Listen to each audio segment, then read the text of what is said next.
In this guide, friends, I will show you step by step how to make a transfer money in Millennium Bank. So guys, the first log in your account here with your own information. And if you don't have app, you can download your app on App Store or Google Play. Download this app to get a better transfer. And then guys, all you have to do, look for this option. Look for a transfer option, click on this option as you can see here, the transfer, and log in your app and choose Blick transfer in the mobile.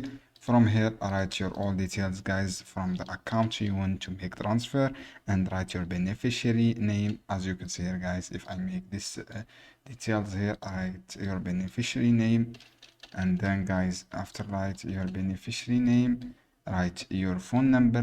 After write your phone number, choose the amount you want to transfer, and then click on next. From here, complete these steps.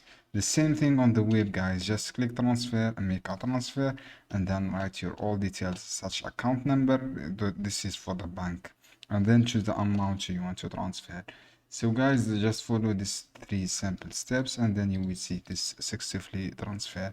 I hope this guide helpful for you friends. Don't forget to give like and give share this video for more content, and see you on other videos soon. Keep watching guys, and then make this option, make your beneficiary name and phone number and choose the amount, and then click next.